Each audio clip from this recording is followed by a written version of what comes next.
wanting to know kind of what was going on. So, yeah. So sorry, we had to sell everybody out. No, I'm just kidding. No, they were nice, but yeah, that was a little frustrating to deal with that on the first day. But they did mention that they're not here to shut down the event. They just wanted a contact information and to know if this either apparently means 10,000 people or more. But whatever, we made it through this event. So. What about the vendors? I hear that you've had lots of vendors there. What kinds of vendors are people enjoying?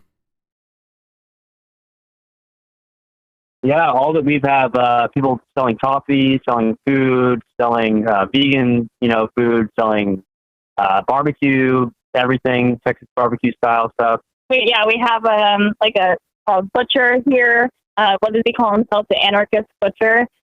So he brought like a bunch of different like artesian meats. We have like multiple crystal vendors. Someone is doing reflexology to offset her son's medical expenses. He's suffering with muscular dystrophy. So she's doing that. We have a Theragun trained massage therapist on site who I'm definitely going to be going and visiting here soon. We have someone selling autographed books, artwork. We have multiple art vendors. They actually set up like a gallery here at Float Fest, like in the barn area, which has been wonderful. We actually had like a poker table going every single night. Chess tournaments. Yeah, the winner of the chess tournaments get free chili. Just little things like that. Yeah, we have farm fresh eggs here too, which has been great. Good morning. Yeah. And so most people are watching the kid entrepreneurs has been awesome. Tell me about the kid entrepreneurs. Yeah. Selling. Yeah. So they're just running. Kids are like the best entrepreneurs because they will run up to every single camper and tent and promote their wares. We have like kratom. Kids like coming and selling kratom, jewelry. It's fun. So most people are camping. I guess all people are camping, right? What kind of camping facilities are there? Or are people in tents or RVs, or what's the setup like? Yeah. It's a mixture. Some people are in their vans, some people are in tents, some people are in RVs. There's I would say, a very small minority that are in actually staying like 15, 20 minutes away in hotels. But yeah, people are really digging the experience of, let's take our shoes off, let's ground a little bit, let's get a little bit dirty. As you can see, we're not in our best shape right now. But I just showered my days. I feel so gross. But at the end of the day, I know it's just, it's been so worth it. It's completely dry camping too. So no water hookups, no electricity hookups. Everyone just comes and boondocks for a week. We don't smell the best, but we're having a great time. I mean, that's a lot like Jackalope as well, right? Jackalope is dry as well, right? Yeah. So how successful would you say that you've been at kind of replicating the Jackalope style this year?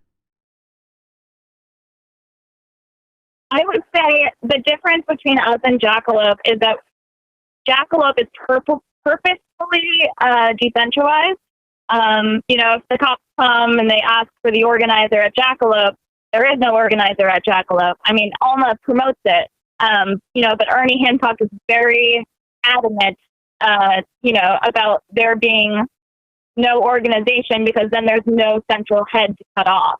As where Float, it's our name, it's our brand, it's our company, so they know who to get in touch with.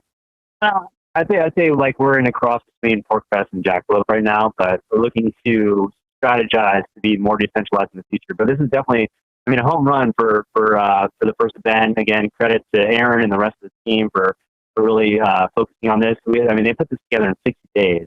It's actually incredible to think about that. And everyone we talked to has just been giving us overwhelmingly positive feedback. And just they're really gracious to have us here, and they're looking forward to the next one. So we can't wait to show you what we can do when we have a full year to really plan it. Yeah, and cool. Yeah, or not plan it. So many Jeff Berwick fans here. So many Anarchapulco goers who couldn't make it to the country, so they were just happy to have a place to come and gather with people, with like-minded people. I think that's the thing that keeps people coming back to Anarchapulco every single year, is just that building connection and being around like-minded people. So many people are just so isolated and don't know a lot of people who think like them. So the ability to come and be with people who are free thinkers, who they can have deep conversations with, to make them feel a little bit less alone. That's what we accomplished here, I think, with the partnership of it with Anarchapulco. So thank you, Anarchapulco, for supporting Float. We appreciate you guys. Absolutely. And it's been great. I mean, there's been probably 50% of the people that have shown up don't even know about Float, just heard about Float Fest. Randomly, a lot of them are even locals. Maybe they heard just like Sam Tripoli's playing, or, Del Bixby's going to be in town. Mm-hmm. So we've been able to see a lot of familiar faces that we know and love, but also connect with a lot of other people that may not even be part of the community yet, but now they are part of the community because they were able to come here and meet so many great people and attend all of the events, speakers, and really open up their minds. Maybe they were kind of a Trump conservative, but they're coming more and more, becoming more and more of a free thinker day by day. And I think that's what it's all about, is this, creating these bridges to other communities and helping them kind of see the light, just like how all of us kind of went through some sort of transformation through our lives to realize that this is the way that things should be. And it's fun to watch people, who have not been in this community before, who have never used cryptocurrency before, who have maybe done their first crypto transaction this past week. They are so excited to get involved. People getting bullets, like we brought our bartenders down from Vegas, and they're city slickers, they've never done camping before, and they're being tipped in bullets at the bar, or crypto or silver and gold, and they're just loving it. I mean, they have told me multiple times that they are absolutely loving these people, that they found their tribe. So, yeah. And it's that similar vibe. That's what happens when you go to Anarchapulco, when it's late at night and you're surrounded by the bar, or you're walking on the beach during the day or whatever, and it's just, similar types of people obviously are here, and it's just great to, especially with last year, we've all been separated from each other. We're lived in now this kind of prison planet, and have been locked up in our houses, and so now it was just great to come out and kind of reconnect with people. We're thinking about doing like a mass burning, like a mass bonfire later this evening. Nice. So I appreciate you talking to me about Float Fest for a bit. I wanted to make sure that like the other watch parties and events going on for Anarchapulco kind of felt linked in with you guys, because it's this really new wild decentralization thing that this technology kind of makes possible, and we are at the forefront. We're at the very bleeding edge of that, and you guys are right there helping and pushing it forward with us. So we have about 7 minutes left before I can move on to our next guest. I would like to do a quick check-in with Float. I know you have a big announcement, a reveal of your new look and feel coming up at your event. When will the rest of us get to see that?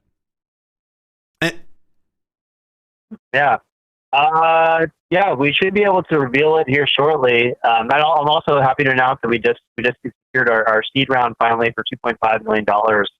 So Float is going to the moon this year. We have some more fundraising coming in. I've been really focused on, while the rest of the team is focused on the platform and this event.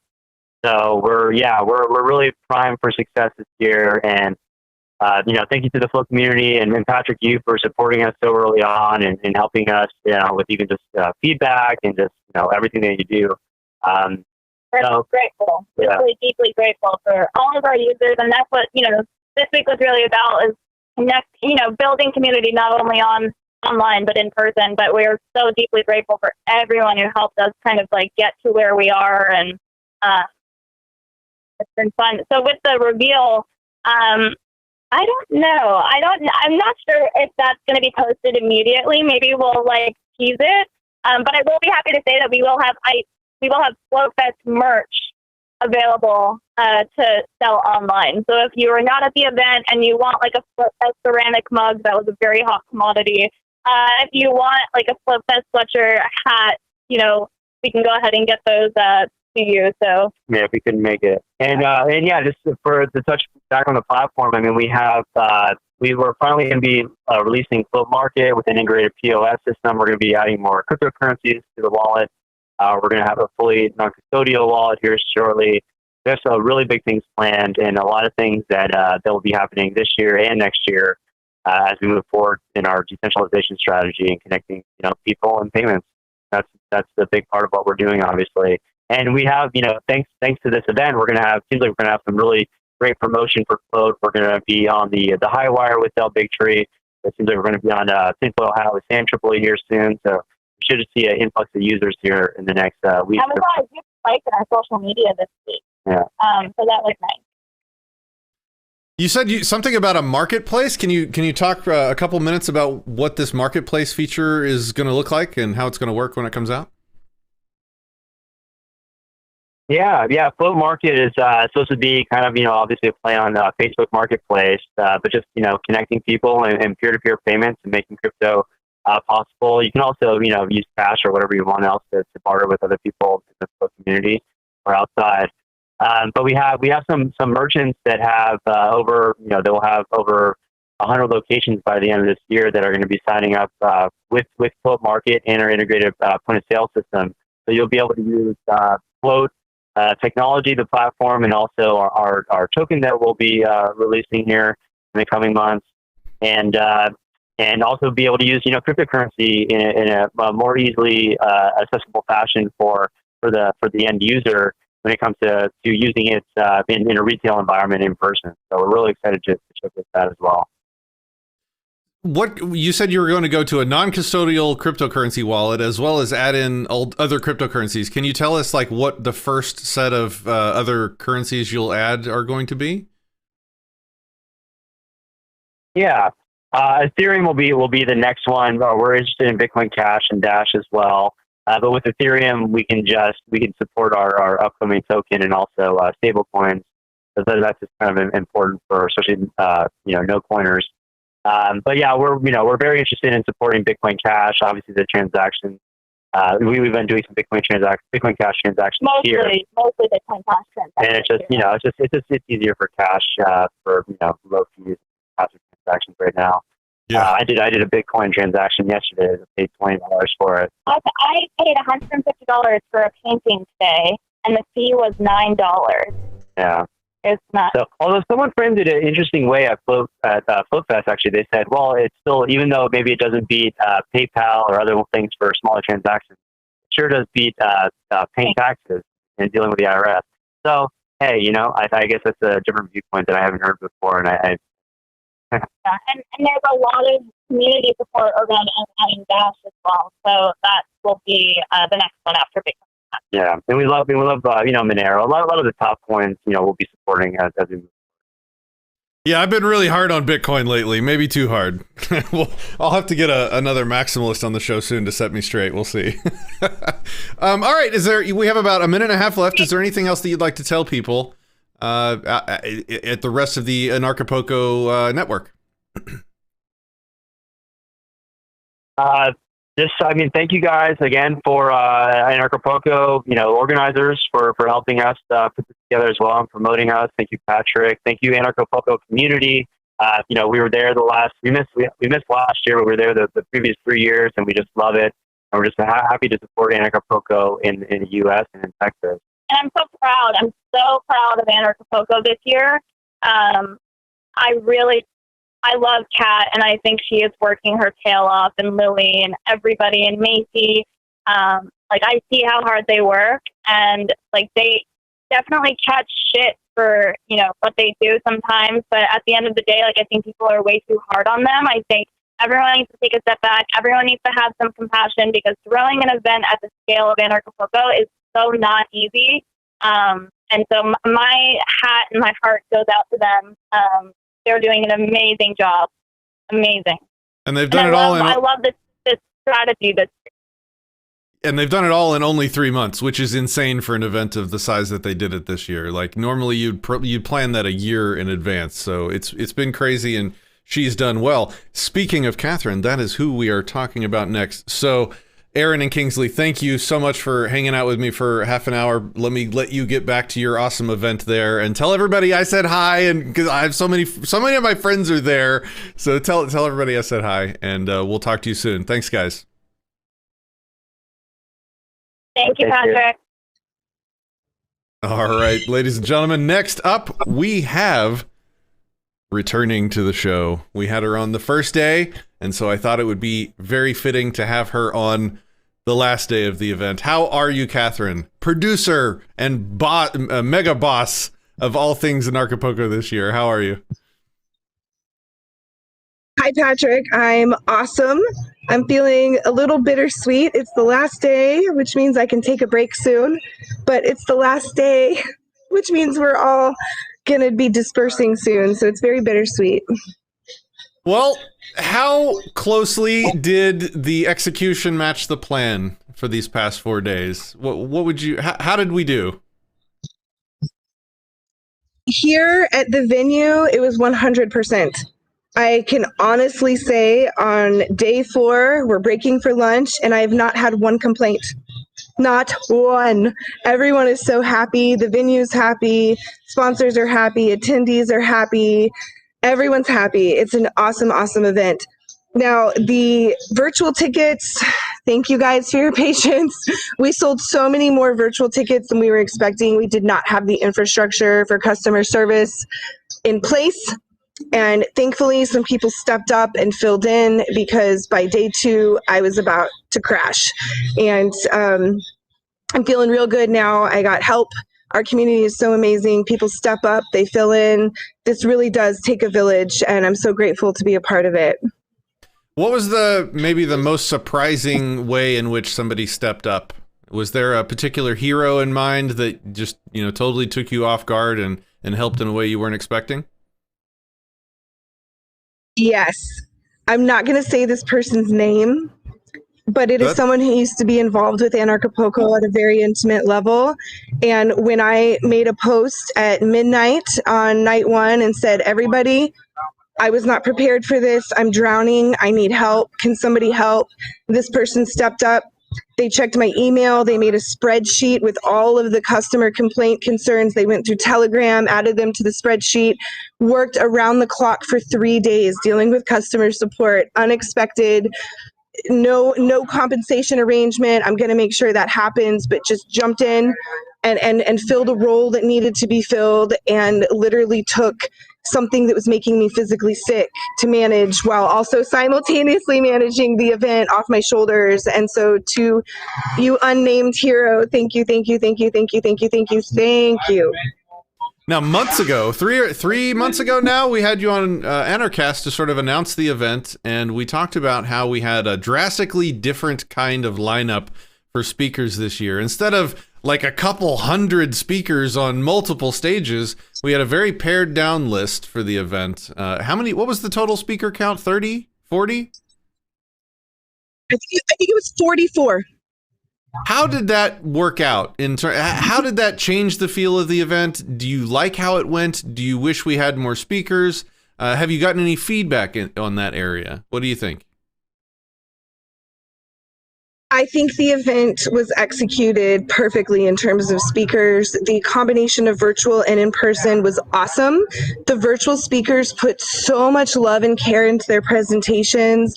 They were able to put together, graphics, and like Larkin and Amanda, they did shots in multiple places. And Becca, really put a lot of time and energy into the production value, which I think spices things up. You're not just looking at someone on a stage clicking through a presentation. You have great diversity of location and geography and lighting and creativity. So that part was really, really neat. And what I liked here at the in-person event is that we were all gathering in the same place at the same time. Whereas in years past, particularly last year, where we had 6 different stages running at the same time, everyone was so spread out, it felt like there were fewer of us there than there really were. And so the past week, we've all been together. We're eating meals together. We're doing, the stage together, and we're moving off site to go to the nightlife. And so it really creates this kind of cohesiveness. People aren't really that dispersed. There's a restaurant area, there's the stage area, there's the pool area, and this real nice green area, and people just kind of spread out and made their own little groups, but we were still all together. You could yell if you really needed to get someone's attention. So it really brought this family feel. So for the main venue, how did that do? Because it's a pretty big change from the Princessa, right? How did it turn out? Was it everything you hoped? It was more than we hoped. Absolutely more. Everybody has been awesome. The venue is so kind and wonderful and supportive. They let us bring the orphanage here. They fed them. They sponsored their food. They've been taking care of us. I mean, they are so generous and so loving and so supportive. The vibe is really, really high. It's not like working with a big corporation where it's like, that table's going to be $200. You know, it's just like whatever you need. And so we've really have a good vibe going in that regard. I have not heard one complaint from anybody about the venue. The food, everybody loves it. This greenery, the scenery, everybody loves it. I mean, you show up here and you feel the magic. And after a year of being confined in your own space and having to cover your face and just go through all of this, to be out in nature, in the shade, I was worried people were going to complain about the heat. No one did. That is how grateful everybody is to be together. We are outside. We are surrounded by fresh air. The ocean breeze is coming from across the street. It's fantastic. We could not have picked a better venue. So thank you, Macy, for introducing us. Yeah, well done, Macy, on finding that place. So let's talk about some of the challenges that we've overcome the past few days, because I've definitely been, I've been watching the chat and I see all kinds of craziness going on, and you are sailing through rough seas just so even-keeled. I've been very proud of you. I don't know if this is appropriate to say sort of on stream, but I have seen you grow over the past 3 months, and it's been a pleasure to watch. Like, you have really stepped up and handled just insanity that we don't need to get into to a large degree, but man, I'm proud of you. You've done a great job. But you've had some over the past few days, you've had some crazy things happen. You had like a law passed that directly interfered with the cruise. Can you talk about that? Like, what was planned and then what happened? Yeah, so 2 Tuesdays ago, so what's that, 9 days ago, we went here in the state of Guerrero from red to yellow for COVID, which meant that things opened up. And so we were able to book a yacht cruise for Tuesday, which would have been 2 nights ago, 1 week from the day that they moved down. We made it a surprise for our VIP attendees. We didn't tell them until the event started. We said, surprise, Tuesday you get to go out on a boat. We already paid for it. It's all taken care of. Come out and have fun. It's going to be a buffet. All you can eat, all you can drink. We're going to have music. It's going to be dancing. It's a 3-level boat. Top level under the stars, mid-level with the jazz band, bottom level with a DJ. And then Monday, so 3 or 4 days ago, the state of Guerrero passes a law that says boats, yacht boats, party boats, cruise boats are not allowed out in the bay after 5 p.m. Why? What? So all of a sudden... Like, what was the justification? I don't even know. Honestly, I don't know. Okay, I think it's a COVID thing. Yeah. Yeah, because so anyway, we pivoted. We made it work. COVID's old. It likes to go to bed early. So or no. Actually, I guess it's a nightlife. They don't want boats out at night. That way it comes out at night. This is so absurd. It's a gremlin. So that's kind of crazy. You had a bunch of people that I think paid extra, right, for access to this trip, and at the last minute, a freaking law was passed, and you just. You pulled people together and you pivoted so well and into a party of some kind, right? What did you end up doing?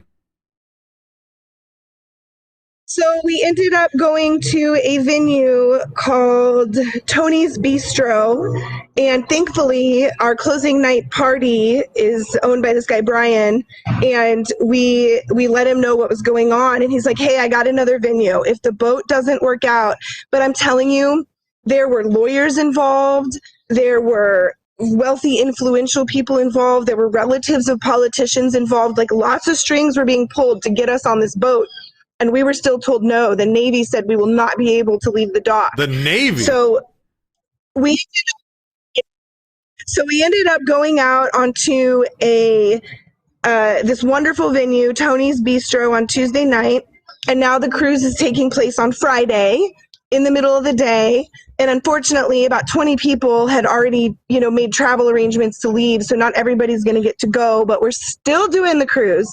We just had to pivot and do a little dance for a couple days to figure out how to make it happen. Wow. What are some of the other sort of hardships that popped up last minute that we've overcome? What's another big one? Because I know there's been a lot. All of our banking. It has been absolutely incredibly difficult to actually spend our money, to pay our venue, to pay our shuttles. If it's not our bank shutting down the wire transfer, it's their bank shutting down the wire transfer. We try to go through PayPal, they shut that down. Stripe shut us down for a while. So it's like you have these resources, but they're in the control of somebody else, and they're telling you, I need to review that payment, and they take 5 days. And, the venue's trying to buy food. They're trying to pay their staff. And I'm sitting here like, what am I going to do? What am I going to do? But the community came together, right? So we were able to sell some crypto, give it to someone who had a Mexican bank account. They were able to send a deposit. That worked for like 3 transactions. And then the receiving account shut them down. So it's just been this constant need to pivot and make sure that people are getting paid. And it honestly, I would say, has been, other than the customer service issue in the first 24 hours, it's been the biggest obstacle to me being able to just move forward swiftly and quickly. Wow. So I think the number one question that I've seen in all of the chats related to the event that I think would, and we just got it again in chat for you right now in the stream, is from Emily: are we going to get to hear speakers we missed from the first day after the event is over? Will there be a link to the speeches? Yes. The answer is yes. So for everybody who has a virtual or VIP ticket, you will be able to watch for 2 more weeks all the speeches. We're also selling a package for $99 where you can have lifetime access if you already bought a virtual or VIP ticket. If you're just wanting to have, the download access, then it's $199. Easy enough. And so the answer is absolutely yes. And we know that we had internet issues during Mark Passio. That was another technical difficulty that we had. There was internet number 1, internet number 2. They both failed. We figured out, well, here's this issue with Vimeo. I mean, just blah, blah, blah, blah, blah. It just spiraled out. But it was only one speaker that we really had a lot of the glitches for. So we'll make sure that Passio gets a lot of love online. All right, so we have about a minute left, and I think the best question to end on would be: you're doing it again next year, right? And if so, what is your plan? What are you going to keep the same, and what might you change? Just give it to us in like a minute. If Jeff decides to hire me again, then I would do the virtual event better, automated systems. Now I understand how these things actually work. So automated systems and customer service setup. For the in-person, I think I'd keep it the same, honestly. Really? Okay. So same limited number of speakers, limited number of stages, all that stuff's going to carry forward, you think? So far, everybody really likes this model a lot. I mean, we might add days. I think I would add days to cover more diversity of subject matter, like permaculture and sustainability, like have a whole track for that, because people were really interested in that subject. It was just kind of peppered in this year. But ultimately, the model worked. So I would stick to the model. Okay. Catherine, thank you so much for all the work that you've done. It's almost over. We'll all get to rest and then miss our friends that we hung out with. I've really kind of almost felt connected to you guys just because I've been streaming with you guys so much this whole time, but I still, of course, wish I could have been there. Thanks for hanging out. Is there anything that you'd like to say before we go? I just want to say thank you, Patrick. Anarchast has been a huge, huge part of Anarchapulco this year, and it has just been awesome watching you on the big screen and seeing all the people you're interviewing. It has been amazing. We love you. Thank you, thank you, thank you, and I hope you'll do this again with us next year. Oh, that is so exciting, and I've learned a lot too, and we'll do it a lot better next year. It's been crazy. All right, Catherine, thank you so much. We'll talk to you soon. Have a good one. All right, ladies and gentlemen. The last thing we have for you today is a package that Kelby, our on-location guy at FloatFest, put together for us. Let's just give it to Kelby. Take it away. Hey, Patrick. Hey, Jason. It's Kelby Casebolt here, live from FloatFest. Hey guys, it's Erin and Kingsley from Float.app, and we're just here at our first inaugural Float Fest. It is a sponsored Anarchapulco watch party, and we just want to say thank you so much, Anarchapulco, for letting us be a part of it. We go to your conference every year, and we miss you guys so much. We wish we could be down on the beach with y'all, but we're holding it down here in Texas. I don't even know. This is our first Float Fest. We're very excited. We had a great turnout. We have Del Bigtree coming up, which is going to be streaming to Anarchapulco. We have Sam Tripoli coming in tomorrow. We have about, I think, like 200 plus campers over here. So we always make it to Anarchapulco, but this year with everything going on, and we all know what's going on, we just figured, hey, we'll represent, the movement here in the States and give people an opportunity. For those people who didn't feel comfortable crossing the border, we wanted to give them an option to kind of gather still in the United States. So it's definitely going to be an interesting year, guys. So get with your community as much as you possibly can. Make friends with your neighbor, transact with your neighbor. Let's be there for one another and get off the big tech platforms, guys. Join Float. Join Float, yeah. Takes 2 seconds, and I mean, let's bring down big tech together. It takes a community, and that's what we're trying to build, both online and in person. Through that, I learned how things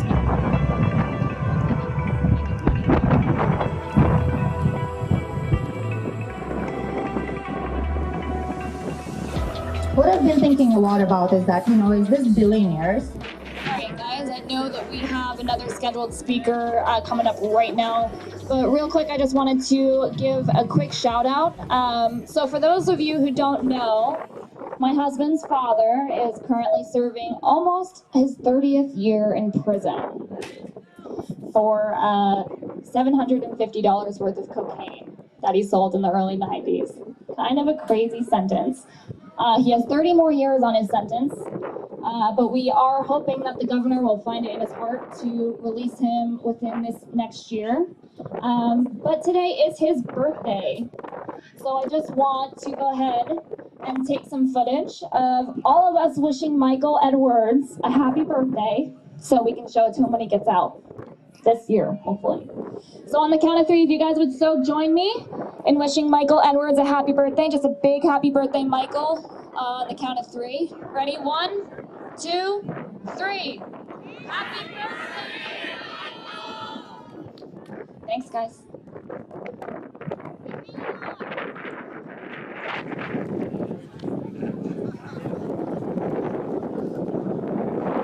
Why they do it. And, so we think that's very important. We do events and so we take breaks. The geniuses, the creators, they're going to damage their domestic product overall. It's going to be developing countries are going to start. The espresso team. We beat Starting right, and I mean, he does most documents. I'm the primitive application because I got a technology stuff. Give me a name, Josh. What's your favorite candidate right now? Start with Patrick Smith, and then we'll go from there, okay? But I did ask you. Hey! Oh!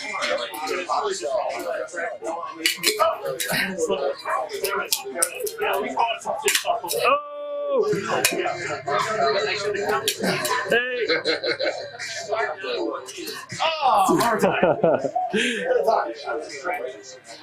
Oh! Hey, hey!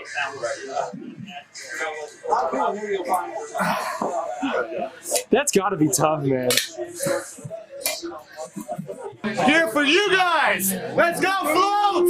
Let's go! Woo!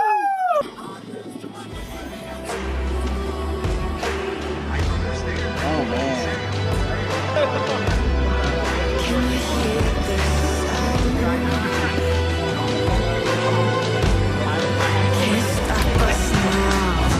Step right back and tell me what we're doing.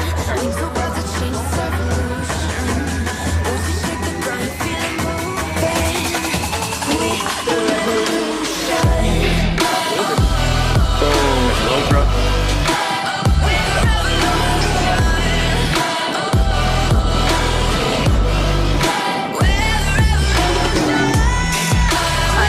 You're inspiring. I'm just observing. I'm loving every single aspect of it. So, can I sell stuff? I'm like, yeah, what did I do? I think I saw that. Hey, imagine that. Ground beneath your feet, with a whisper in the trees. Do you feel us watching? Hunger in our eyes, victories on our minds. It's our time. We got the chili, man. What's up with the chili? Hot or hot as hell? Hot or hot as hell? Holy shit! Of course, because it's Texas. That's how we do it. Cool. So you're selling your chili? All right, cool. Cool. How much you selling it for? $5 a bowl. Kids hanging out, swinging around.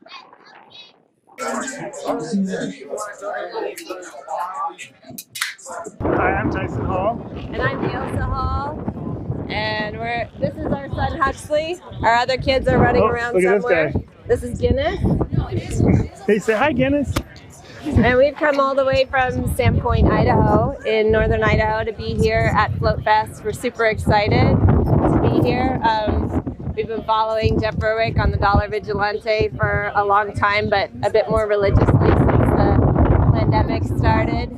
And yeah, it seems to be a time where there's a lot of unexpected blessings, and one of them is seeing community like this coming together and people waking up to so many issues that are so important to shift the world in a better direction. So we're happy to be among like-minded people. Yeah. It's great. No, I'd say 2020 probably best year of our lives, actually. It really just shook things up for us and kind of made us make some real hard choices, but freed us up in a lot of ways. So yeah, we're stoked to be here and part of this movement. Really, really, really happy. Yeah, we were watching his videos actually last year this time when everything dropped. We took off out of Seattle because people were talking about the border shutting down. We didn't know what was going to happen. So we decided to get out of here. So we went to the national parks in Moab and Zion and an RV, and we just watched Jeff the whole time. And yeah, we started Jeff and Lucy. Yeah, kisses and all that. So we really got into it then. We moved at the same time from Seattle to Sandpoint, bought a house. So many things changed, and we actually started having people from Seattle come over to our place in Idaho. We started calling them refugees from the city. But yeah, no, since then it's just been a whirlwind. And we are so happy to be here. We drove in yesterday, 2,200 miles to get here, and a family of 5 and our dog. And after this, we're going to do another RV trip. We're going to drop it off in LA. So super happy to be here. Freedom. Yes. All right, Kelby on the scene here with Sterling. Sterling? Yeah, hey, how's it going? All right, so Sterling, what's your favorite book and why is it The Most Dangerous Superstition? Yeah, I love Larkin Rose's The Most Dangerous Superstition. It's my favorite book because he breaks down this idea that government does not exist. There's no such thing as government in the sense that it exists in buildings, people,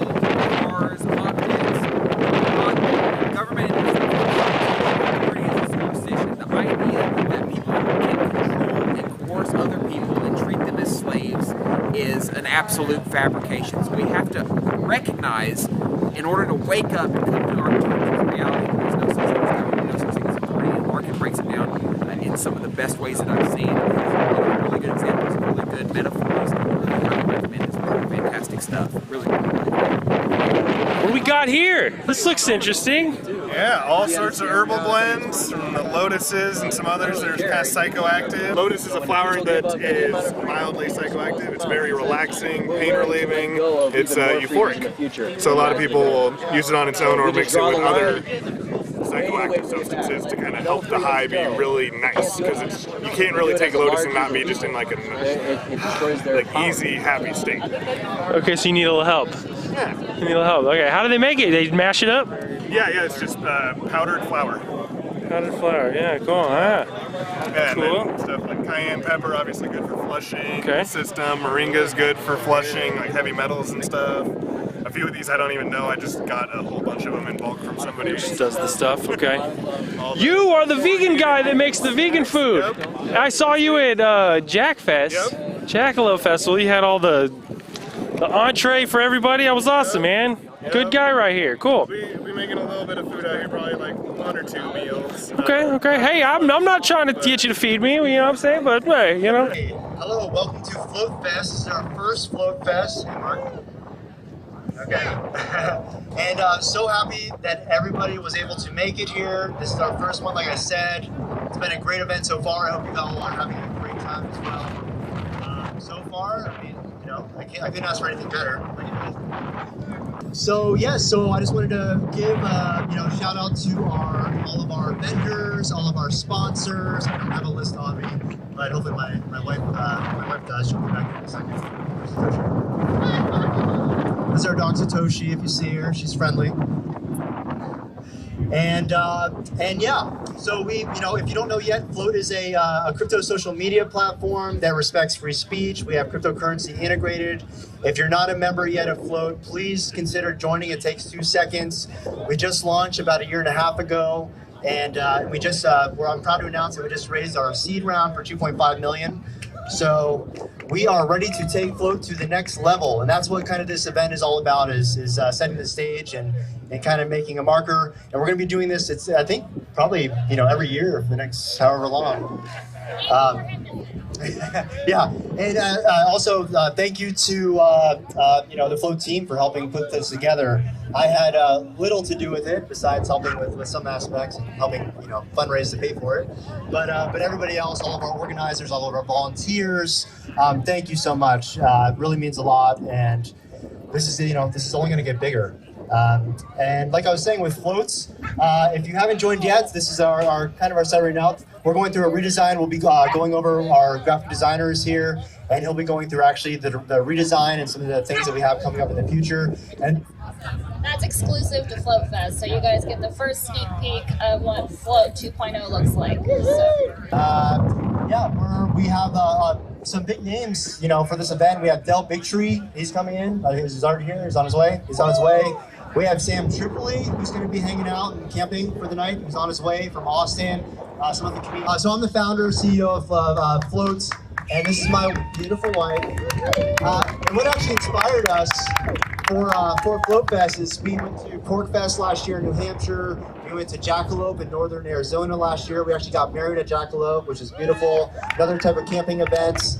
Highly recommend to go to both of those events and other events like Midfest and also all sorts of camping events. We also are the founders of the Las Vegas Bitcoin meetup. That's actually where we met since 2014. We're from Vegas. We're actually looking to move out here to Texas. So hopefully we can become a Texan here this year. And we're just super excited to offer Float for Float Fest and all the events that we throw. We also throw Anarcho Vegas, which I'm not sure if we're going to be doing this year, but TBD. And let's go through the schedule here for who's up next. We do this event because we love building community. It's super important to us. And Float is just an online thing. We're trying to build something even bigger. So thank you guys so much for coming. I get super emotional when I rant on, and I think I might cry. So I'm going to hand the mic off to my husband. Right, we can do a duet.